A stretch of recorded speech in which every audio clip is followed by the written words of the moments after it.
చాలామంది ఫుడ్ బాగుంది అన్నప్పుడు ఒక పేరు వచ్చింది లేదా ఫుడ్ చాలా బాగుంది అని ఎవరిని చెప్పినప్పుడు కొంచెం దూరం ఉన్నా సరే వెళ్ళి తినడానికి ట్రై చేస్తాం. మీ దగ్గర కూడా సందీప్ రెడ్డి వంగ కొన్ని సెలబ్రిటీస్ వస్తున్నారు కదా, పొలిటీషియన్స్ వాళ్ళు. సందీప్ ఏం చెప్పారు మీతో, ఆయన ఎక్స్పీరియన్స్ ఏంటి? ఆయన ఫస్ట్ టైం వచ్చి తిన్నారు సార్. బేసిక్గా ఆయన తక్కువ ఫుడీ. మీకు అంతకుముందు పరిచయం ఉందా? నాకు పరిచయము. ఆయన బేసిక్గా తక్కువ ఫుడీ. ఆయన ఫుడ్ తిని వావ్ అని అనరు జనరల్గా. ఈ టైంకి ఇది ఉందా తిన్నానా అనే టైప్ సందీప్. కానీ he came second time. Then later he love the food. తర్వాత వేరే ఫ్రెండ్స్ వచ్చి చెప్పారు సందీప్ తిన్నారు food second time, he told food is extraordinary, ఎక్సలెంట్గా ఉంది అసలు, ఆ ఫ్లేవర్స్ అంత బాగా కుదిరితే అని నేను కూడా అనిపించలేదని.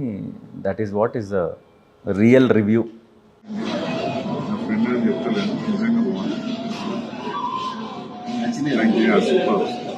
ఎలా వచ్చారు? ఫ్రెండ్స్, ఫ్యామిలీనా? ఫ్రెండ్స్తోనే వచ్చారు. హీ విల్ కమ్ విత్ ఫ్యామిలీనా. చాలామంది వస్తూనే ఉంటారు సార్. మన మూవీ ఇండస్ట్రీ నుండి కూడా చాలామంది అదే అంటారు, మేము బెంగళూరులో ట్రై చేసాము కాబట్టి ఇక్కడికి వచ్చిందని విని కొంచెము వీక్ డేస్లో వస్తున్నాము అండ్ థ్యాంక్స్ ఇక్కడ తెచ్చినందుకు, ఎందుకంటే అక్కడ దూరం కొంచెం వెళ్ళలేకపోతున్నాము, ఇక్కడ you but the same taste అని most of the directors, movie actors వీళ్ళందరూ కూడా రెగ్యులర్ వస్తూనే ఉంటారు సార్. పొలిటీషియన్స్ ఎవరైనా వచ్చారా? పొలిటీషియన్స్ కూడా మన శ్రీధర్ బాబు అన్న, ఐటీ మినిస్టర్, సో వీళ్ళందరూ కూడా వస్తూనే ఉంటారు రెగ్యులర్.